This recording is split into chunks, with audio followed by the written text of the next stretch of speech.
Have you ever walked off a tennis court just totally bewildered? You know the feeling. You felt like you were hitting the ball great in the warm-up, but in the match, you just made one dumb mistake after another?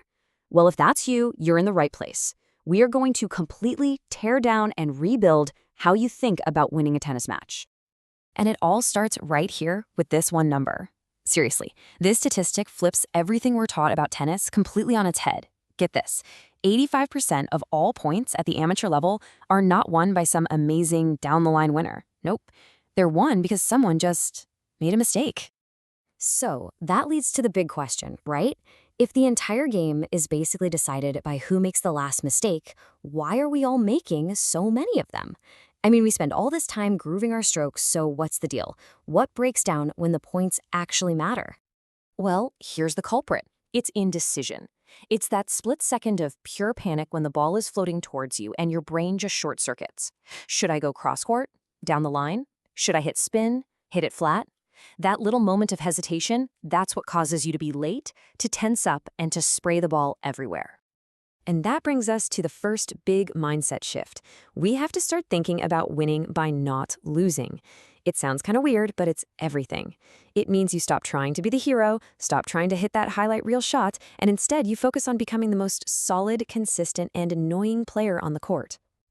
And if you need any more convincing, look at this. Nearly 70% of all points are over, just like that, within the first 3 shots of the rally. That's the serve, the return, and the very next ball. The point is basically decided before it even really gets going.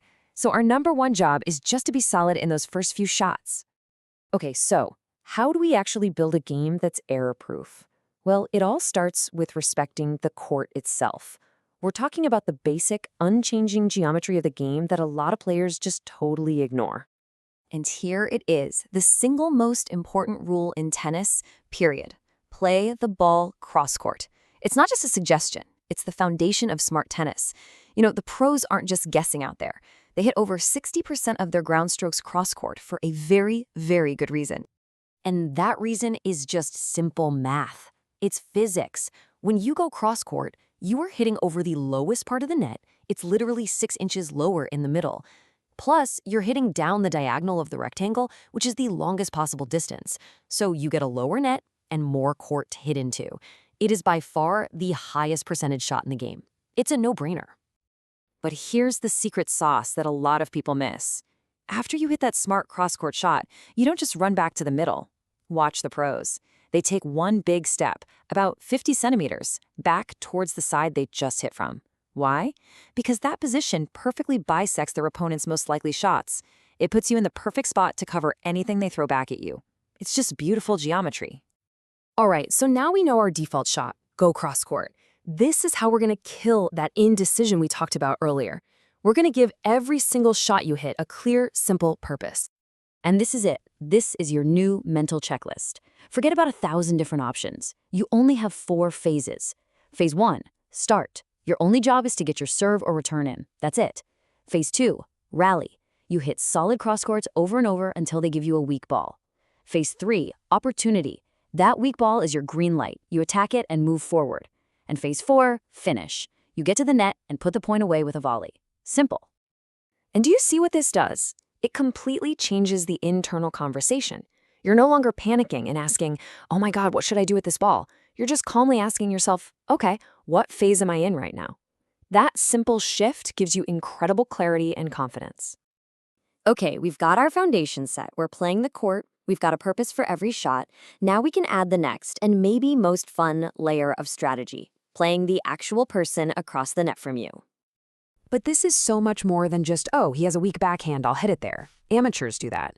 What elite players do is way more strategic. They don't just find the weakness, they systematically probe it. They make you hit that weak backhand from way behind the baseline, then they make you hit it up high, then low, then on the run. They never let you get comfortable. So from now on, your warm-up has a mission. You are a detective gathering intel. This is your on-court scouting report. Find the answers to these questions in the first few games. Once you know what they hate, you have a clear game plan. Give them exactly what they don't want, over and over again. So let's see how these ideas actually play out in a few real-world situations that I know you've all faced. So you're on a quick hard court. The ball is zipping through. Here, the game is all about aggression. Your goal is to steal time. You want to take the ball early, get on top of the baseline, and use their pace against them.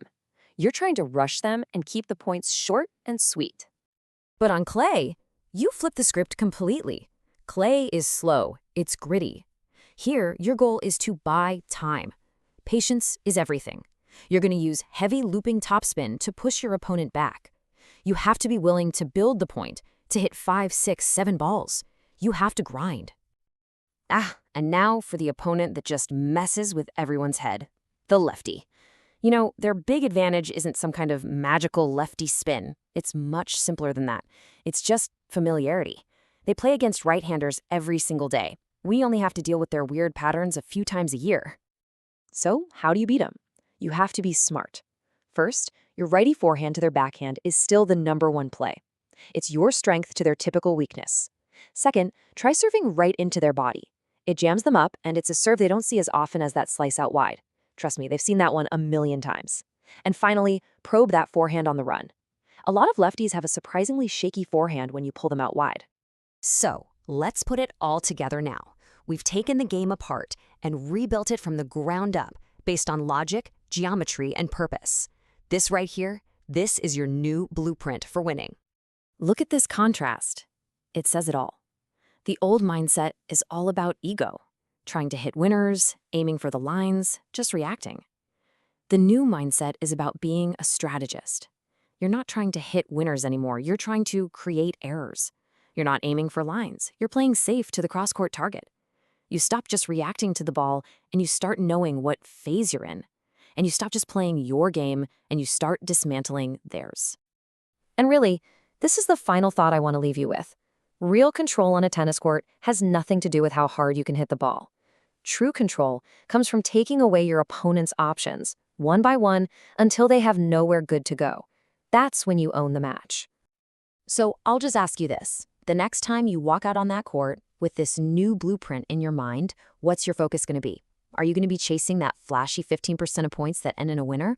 Or are you going to take charge of the 85% of points that are decided by one simple mistake? The choice is all yours.